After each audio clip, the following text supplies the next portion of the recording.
Hey, welcome to the Open House Show. It's your host, Jesse Meadow. This week we have a great show. We're going to be talking about some of the challenges that boarding programs are facing, both on their campus and in enrollment during these COVID situations. And, a lot of these schools, they have different approaches, they have different needs, they have different international to domestic.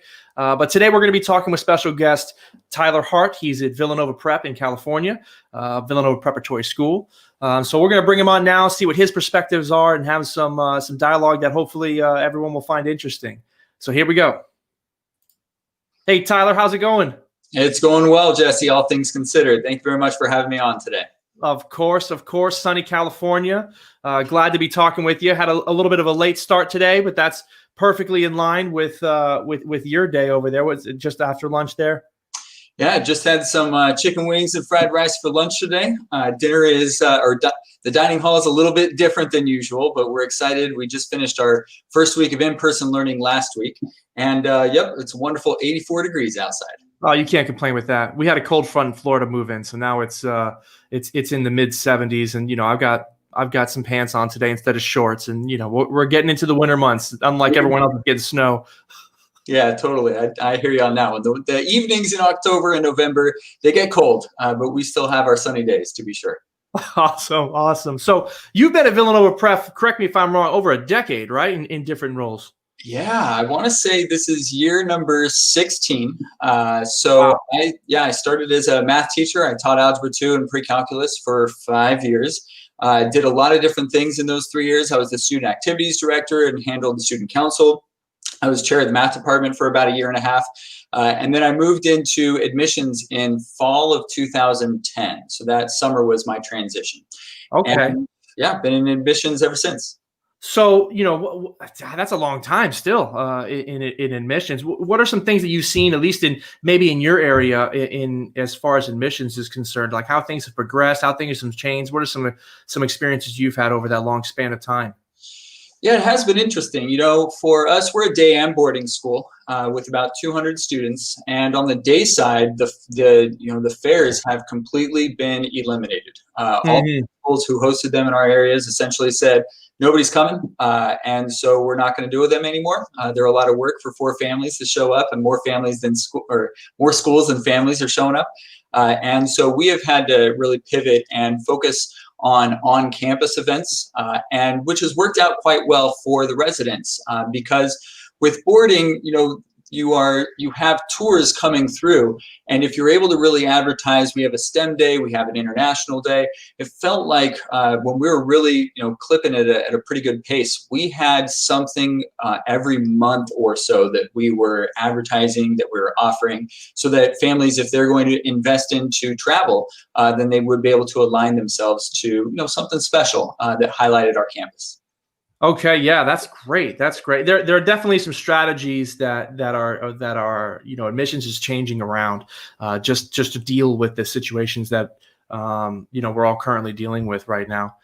So when you say you have the boarders in-person learning, did you have the boarders are on campus as well? Yeah, so we were unique, especially with, some of the other California boarding schools, a handful of them are only 10, 15 minutes from our school. Everybody shut down. For the most part, everybody, in the springtime called it quits, sent everybody home. A lot of them were on spring break when everything went down. But we actually kept our dorms open throughout the entire summer. So we had 30 students stay through the last day of school and do online learning for our 4th quarter. And then we had about 10 students, even 2 seniors who, with travel restrictions, didn't want to kind of gamble going home and not being able to come back for university in the fall. We stuck it out, and God bless some of our resident staff members who held down the fort. We had a good number of teachers come on campus and spend a day making a meal or teaching the students how to make kind of their favorite meal, if you will, and other activities. But we pretty much did have a pretty solid bubble that we had created throughout the summer. And so then coming back online in the fall, we brought it back up to 30-something boarding students on our first day of school, though all of the learning was distance learning. So we had students in the dorm and then still zooming in. I would say about half the teachers did so from their classroom, and then the other half did it from their kitchen table, dining room table, living room, etc. Gotcha. Okay, that makes sense. That makes sense. So I would imagine, there's been a lot of talk, at least from what I've heard, where normally, campuses are closed for maybe not so much Thanksgiving, but definitely Christmas break, definitely spring break. Like the boarders, they don't have to go home, but they can't stay here, kind of thing. But this year, given all of the circumstances, like you were saying before, more to your point, they don't want to risk going home and not being able to get back in. So a lot of the schools that we're talking to, at least on the boarding side, are keeping those dorms open. What are you guys doing for the breaks? Well, we already used that card, and so Okay. everyone's a little tired. And we announced a couple of weeks ago that if you're going home for Thanksgiving, even though we are back into in-person learning, if you're going home for Thanksgiving, you are welcome to stay home through the entirety of Thanksgiving, winter break, and then come back in January. So we're kind of letting the bubble go a little bit between Thanksgiving and Christmas. Really until January. But we have told our resident staff to go home, that we are going to have a solid Christmas break. And obviously that does leave a couple students in the lurch. And so we are already beginning preparations for a small homestay program, beginning to partner up with some of our day families in the area, and also some of our domestic boarding families if they want to go home with a friend to Los Angeles or up to San Francisco, etc. So the students that are trying to, navigate this, are they mostly, is your boarding population mostly international students or predominantly domestic students? What does that picture look like? Yeah, great question. So we have of 90 boarding students, we got about 20 from California, and then roughly, high 60s or low 70s international students from 15 different countries. Okay, so that will be some definite visa requirements and standbys, and traveling for some of them. They'll definitely have to figure some of those things out. Actually, at the school that I left and was working with the residential life program for years, they actually have students that are coming in and from Brazil, where they had that little travel ban. They were actually going to Mexico through agents and staying there, doing their quarantine for 14 days, and then entering in this way. And I'll get to this question too, but it's so interesting to see, not just in your office as an admissions representative, but also the different pieces that go into enrollment, the agencies, the overseas businesses that bring kids in, get schools noticed. How are they, manipulating or taking advantage or getting the students, to where they're not stuck at home? They're able to come here into the States and really meet the needs of their students, just like they would with anything else. Have you heard of anything like that? What has been your interactions with these agencies, as far as the enrollment piece? Sure. I think, so the interest is down, and, it goes without saying, the U.S. is a hot zone. And so a couple of folks have just kind of pumped the brakes, and they're waiting from just kind of seeing how things pan out. And that makes sense. So whether they're talking, deferring from fall 20 to 21, or, we're interested, but we're going to hedge our bets, kind of a thing. I believe, the travel, it was difficult for us to actually find that third country entrance. And so we had, I think, one student who was successful in arriving in that manner. Fortunately, by August, the ban for our students from Europe was lifted. Right. And so we were able to welcome our students from Spain, and we have a new student from Slovenia this year. And actually, even that parent got an exception. So he was able to travel with his son. But, from, I think, Korea, Japan, there weren't any issues. And Vietnam is the other one that's been difficult because, the fact that there's no direct flights. So that's been very hard for some of our students to get back.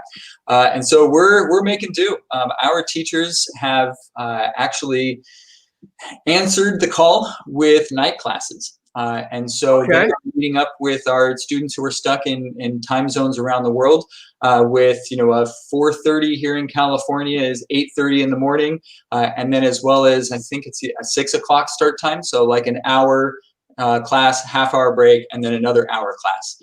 And it's really up to the teachers to kind of organize their students together. If there's only one or two in a couple sections, they'll lump them together and find, we call it a combined class period, so that there are 3 or 4 students as opposed to 1 over here and 2 over there. Wow, that's really interesting how you're able to do that. I mean, I guess, outside of international travel and international students are kind of their own animal, when you're talking about boarding. You also have the domestic piece that has a whole different array of complications, but not the same. So I guess, my question would be, how is Villanova Prep, how are you guys, getting around the issues of boarding population? Like, how are you kind of keep that going? How are you keeping that funnel moving for you guys coming into, obviously, retention for the current students and then new students that might be coming in either mid-year or next year?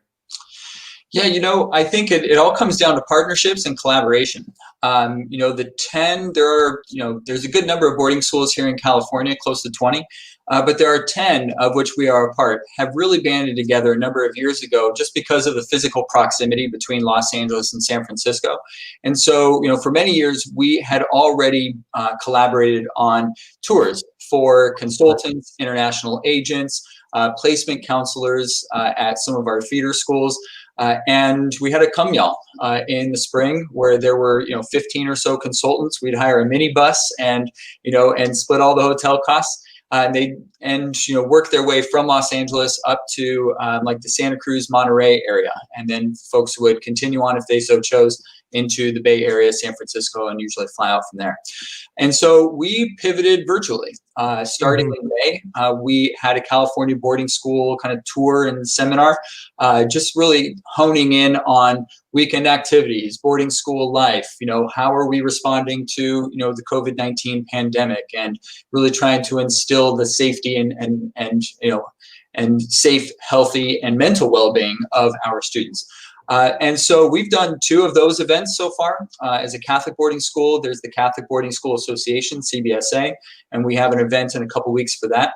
And then on the agent side, kind of pivoting back to the international for a moment, we've partnered with a couple area schools and an agent, for example, in Vietnam. And I think next week we have one with Mexico, where, we're each kind of given our 5 or 15-minute spiel about our school, having a Q&A for them. And then, if there are students who are interested, or if the agent has set something up, then we're interviewing, 6 or 7 students at the conclusion of that call as well. So it's funny because we used to make fun of, armchair recruiting, and now we're all trying to become masters of it. Yeah. Well, you got to adapt to the times. And, if you're forced to sit in an armchair, God willing, we'll be the best at it. Yeah. And you definitely want to be, that's for sure. Yep. But no, that's really interesting, and that kind of goes to the point from before of how are these agents, being able to do that. So I'm guessing that the students are in person in their offices. Yeah, no, they set up the time and everybody's just kind of virtually online. And in one that worked really well, the agent was in control. They were the hosts, and so they were letting the students in the waiting room and then kicking them out to kind of keep things moving along. Mm-hmm. Yeah, that can happen. We don't have that luxury when we were at the table. No. Sometimes you're just sitting there, you're watching all these kids, families just go by and you're like, hey, here's what else do you need to know? Here's my card. Let's follow up later. Yeah, exactly. You're tugging the earlobe, hoping the organizer catches the hint. So, that's an interesting piece. And, I wasn't so aware of that going on. I imagine just the sheer amount of cost that it takes. And I remember how much we spent to go travel around the world. I'm not so sure that there's not going to be elements of agencies doing this kind of thing in the future, even when things come back to normal. Not that I'm saying that there won't be any more, school fairs, but I think there might be, I would anticipate having some more of these virtual events because they're relatively, cost effective. You can get through to students, but you're not getting that in person. I don't know. What do you think?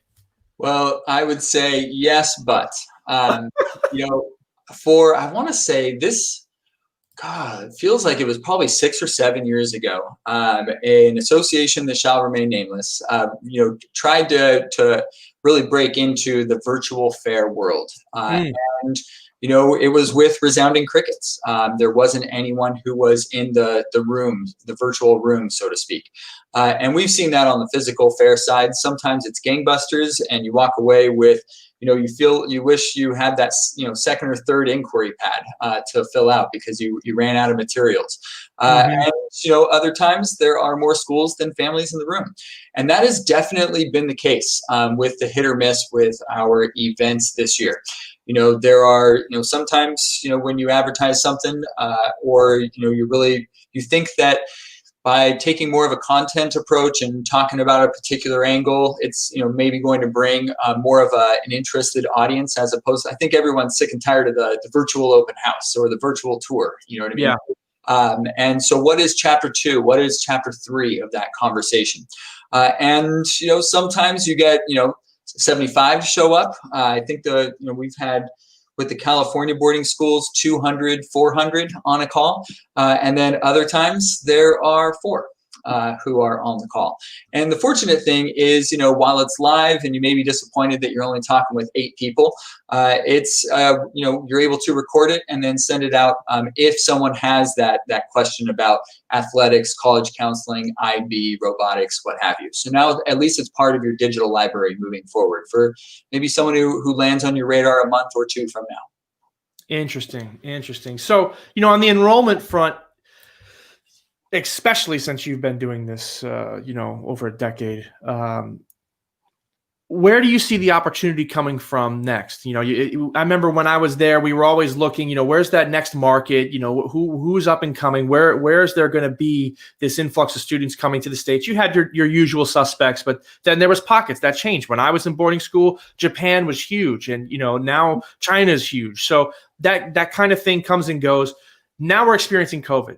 There was no, in 2008, with the recession hit, there were a lot of avenues where it wasn't affecting so much. You were able to pull and sustain budgets by getting kids from here. But with COVID, everyone's affected, some worse than others, but everyone's affected. It seems to have been the biggest stoppage point for possibilities. On the back end of that, we get a vaccine, things become a little bit more normalized. Where do you see the opportunity first? Like where do you see that you might be saying, hey, this might be an area, this might be a country, international, that might be on sending students over quickest? I think China was the game changer for us simply because of sheer volume, both in quantity and really in quality. I mean, there are great kids who have come to boarding schools, and I mean, there's immense amount of students studying in homestay programs, et cetera. And from a tuition revenue standpoint, it's just been incredible for just the industry at large. What is it? 44 billion in the United States and I think there's about a 500,000 people who international students who were affected by the travel restrictions that were put in place. And not to get too off topic for a moment, but looking into the crystal ball, there isn't going to be another country that really replaces that. And I think we really need to kind of move away from that mentality in general. From a pandemic perspective, we have been, life has given us lemons, I'll tell you that much. And I think what we need to do is just squeeze those and make as much lemonade as possible. We have actually doubled down on building relationships with those who are interested in our school. I had a colleague at another boarding school, talk about a concierge model, and that is really something that we are trying to embrace by introducing those who are interested in our schools, because that's never going to end. You're still going to have inquiries, whether they call or they email. There may be fewer of them, but that means you also have a little bit more time for each, and you should take each of those students who are interested in your school far more seriously than you ever have before. So, in discerning that proper match that we are all looking for, is the student a good fit for your school, and is the school a good fit for the student? By really diving into a more quality conversation and bringing others from the school community into the conversation sooner, we are really able to discern whether the student is a good fit. Let's keep on going, and hopefully they fall in love with the people, which we all know really make the boarding school, or let's get them to be no's as fast as possible. As a mentor, director of admission here in Southern California said, I want to try and get those no's, the NO's, to be no's as fast as possible. I don't want to waste my time on students who are just not going to come to my school or are not a good fit for it. Yeah. Yeah. Interesting. So switching gears a little bit, let's talk on campus. You just started a week ago. I mean, you've had boarders the whole time. Mm-hmm. Given everything that's been happening, what are some challenges that you've been seeing as far as mitigation is concerned? Like, how are you handling the boarding program? What are some things that you have set up? Obviously, in California, I would imagine that the state mandates are a little stricter than in some other places. Here in Florida, it's a little bit of the Wild West, to be honest with you. So how are you guys handling your boarders on campus? It was kind of a BCAD approach and the realization for us was we can handle things in one manner and really have a pretty solid bubble that we're confident with until the day students come back. Mm-hmm. And once the day students are commuting to and from, once we get the bus service up and running again, then it's going to be a completely different ballgame. And so I would say that we've taken a far more vigilant approach than even some of our schools we're quite close with. From just a disinfecting perspective, every break before, in between our classes, we have 4 classes a day with the block schedule. It's a required 20-minute break, and they're going through and spraying classrooms, in between these socially distanced groups of anywhere between 3 or max 14 students and classrooms are in there. Everybody's out. All the teachers are out. We call it the wingtips. You can't touch wing to wing when you have your arms spread out. And mask wearing is huge. There's really 3 reasons why you should be taking off the mask, and one of them is, or 2 of them are obvious. So we're on 130 acres. Students are really able to spread out. You want to take a mask and be outside, then go walk the track, get far, far, far away, and then of course you can remove it. But I think it takes constant reminders. We knew that once the day students came back, showing each other those funny little memes on their screens are one of the few reasons why they would be close to one another. But we've taken a constant and gentle reminder approach to that, rather than being punitive.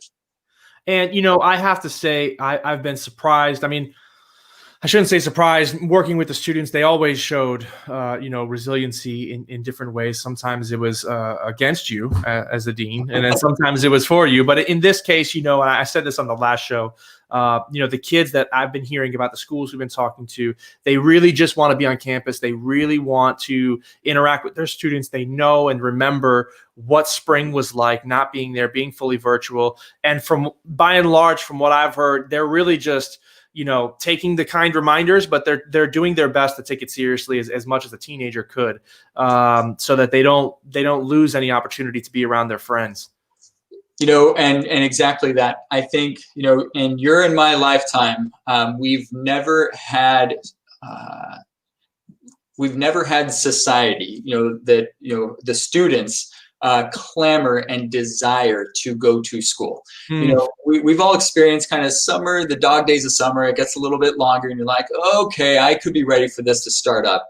But there's been such a great desire for the students to come back to school. And I just got an email from a parent over the weekend, and she was just praising how excited her 15-year-old son was. I got to ride the bus, I got to eat lunch with my friends, which he hadn't done in months, and I got to blow things up in chemistry class. And for a 15-year-old boy, with our fantastic chemistry teacher who's a retired professor,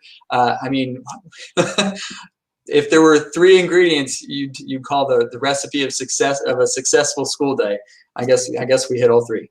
That'd definitely be one of them. I loved blowing stuff up in science class. It was one of my favorite things to do. So I definitely feel him on that. But, so good transition. You just started back up. Everyone's excited. What's it like in Southern California? I know in some states, in Florida, independent schools don't necessarily have to follow mandates so much. I know in California that is not the case. They're kind of thrown in there. If something's closed, you guys are closed. So, what is the pulse of Southern California these days? Yeah, July 17th, I think those of us in California will never forget the governor's mandate that just shut down schools and said we're all starting online. It was kind of the domino effects had happened a couple days prior. And with that came a new approach to kind of the monitoring systems, if you will. And it's completely county by county. And so fortunately, we are just north of Los Angeles. We're about an hour north of Los Angeles. So outside of LA County, just above that is Ventura County. And so Ventura County, it's a quiet suburb is what it is. And so it's a combination from a mentality standpoint of people taking it very seriously and being very respectful and wearing masks to, essentially the disbelief because we haven't really seen the seriousness of this yet. And yet, the suburbs really do create a fantastic kind of social distancing in and of itself. Mm-hmm. And quite frankly, the majority of Ventura County is the Los Padres National Forest that starts 5 minutes from our school. And so I think we haven't really had an issue in our area, particularly then you really hyper focus on the Ojai Valley, which has a population of 25,000, even though we're 15 minutes from the beach and 15, 20 minutes from 500,000 people, which is where a sizable number of our day students are from. But we've been okay. And with the tiers, that was the reason why we were able to move into in-person learning, was because our numbers were in great decline. And it has actually continued up until just a couple of days ago when they kind of have hit a pause button. But we haven't seen an increase with this third wave that's in the news right now. Okay. And I guess, obviously trying to navigate the future as best you can, those numbers start to go up. You have the possibility of everyone back on virtual? Yeah, so we're in a hybrid model right now. So we have half of our day students coming Monday, Tuesdays. We don't have class on Wednesdays because all of our teachers are, most of our teachers have those night classes that I mentioned earlier. So in order to kind of mitigate screen time in general, Wednesday is your time to kind of focus on homework and catch up for the week and for teachers to prep. And then cohort number 2 is coming to campus on Thursday and Friday. So we are in hybrid for the fall semester, and we have fantastic social distancing with that. In January, depending on how things are, obviously that's a couple months away still, we may start with hybrid. We may be able to bring back all of our students and then just have half of them sitting out on the grass while the other half are in the classroom, and then kind of split that block, kind of a first half, second half. Or God forbid, the numbers increase, then we're back online for a certain amount of time. Interesting. Okay. I like the cohort schedule. We've had some that, were hybrid in the sense that, some of the day students stayed at home completely. And then some of them were in class and they were there for a few days. Then they went home and they just have all these different tracks. And,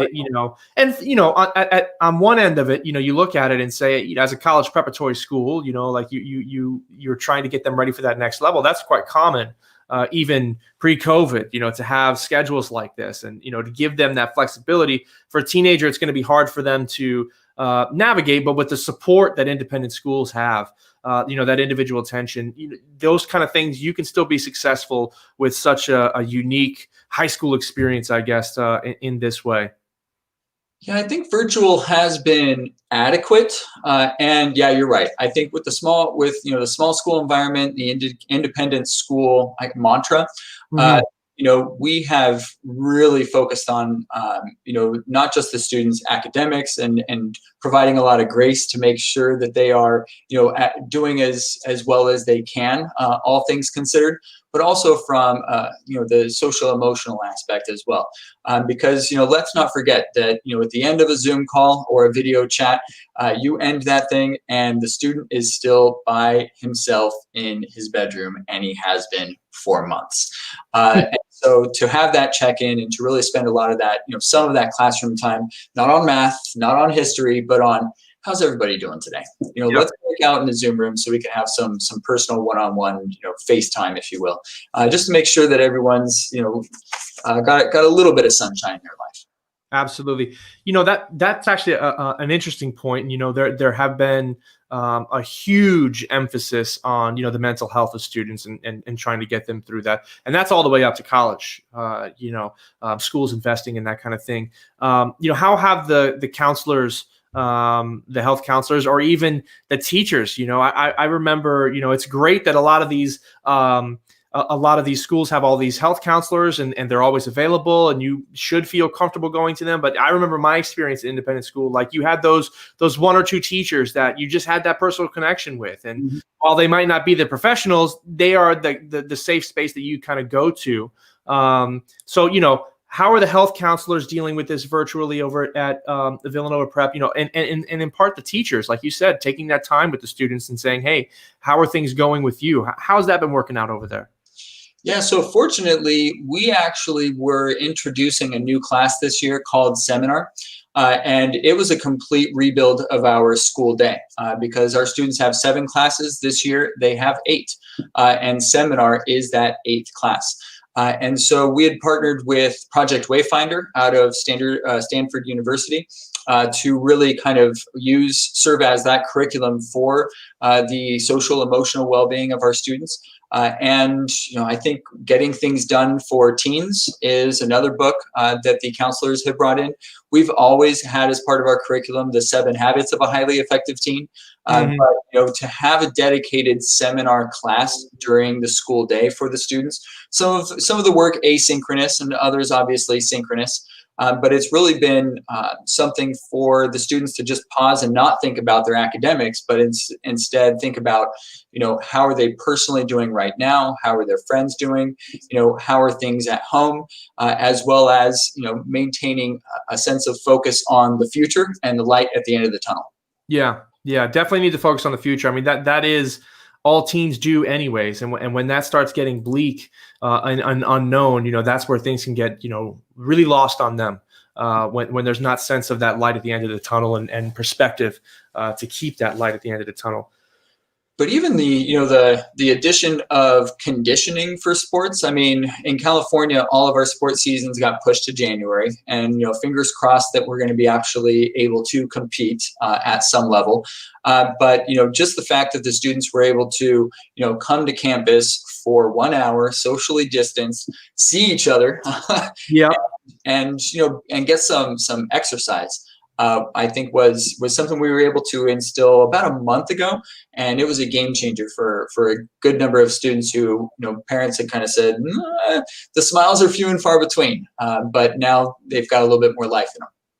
Interesting. I would imagine that has a huge effect on them. But last thing, I guess, anything surprise you? Throughout this whole ordeal? I mean, you've been in the biz for 16 years there at that single school and, 10 years in admissions. The biggest surprise, for us was obviously this COVID boom, that we talk about and we hear about from schools all over the country with their public school systems not having it together, or they're going all virtual by mandate. And, the independent schools don't have to. They got this huge late summer enrollment boom.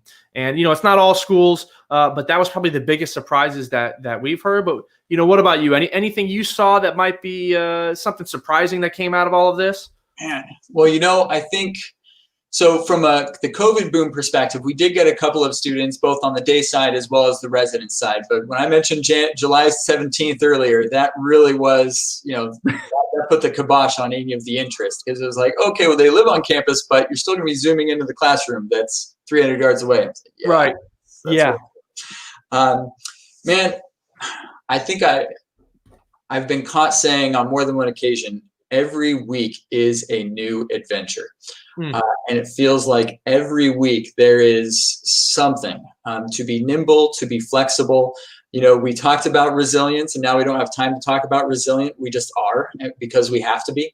I think we do need to maintain focus on the what's it called, the K recovery, where those of us who were able to just work remotely, things have remained relatively the same. We're blessed to continue having work and having jobs and maintaining kind of a semblance of normalcy, if you will.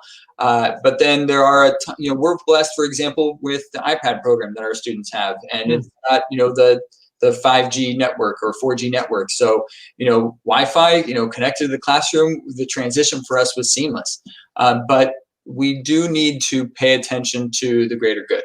And I'm not talking about just so we can end this thing, but, the loss of jobs, all of our schools really tout a service perspective. Well, what are we doing in order to help folks who have experienced homelessness, job loss, who don't have the Wi-Fi to participate in schools? So I think that for us right now, it's a conversation that we're having and reminding our students in terms of kind of, to be fortunate, but we do need to be mindful of how we can help people in need. So we don't have any initiatives we've identified yet, but that is certainly a conversation that we are having both at a class level and admin level and within our campus ministry program as well. So really got to focus on the greater good of society because a lot of people are hurting right now. Yeah, and definitely with election season going on, that doesn't make the energy in the air that much easier for folks. And I got to say, I hope that more schools, more administrators take that approach because that is a very impactful statement that will do a lot of good for people at your school. And you know what? For most independent schools within their community, because for most independent schools, their involvement is not just within their own school community, but the near community around them, and they can do a lot of good for everyone that's around them, and really help their brand. If you want to talk business about it with that kind of mentality and helping people. So I'm definitely going to leave it there. That's a nice high note to end this with. So I really appreciate you coming on, taking the time. We've gotten some great insightful answers. I feel a lot more confident in what's going on in Southern California now that I've talked to you. So I appreciate the time. I hope you have a great rest of the week, and let's keep the numbers low down there so you can keep that in person going on, and hope for the best. Absolutely. Thank you very much for having me on, Jesse. Certainly appreciate the conversation. See you, Tyler. Thank you. Well, that does it for us today. See you next week. Same time, same place. Everyone be safe.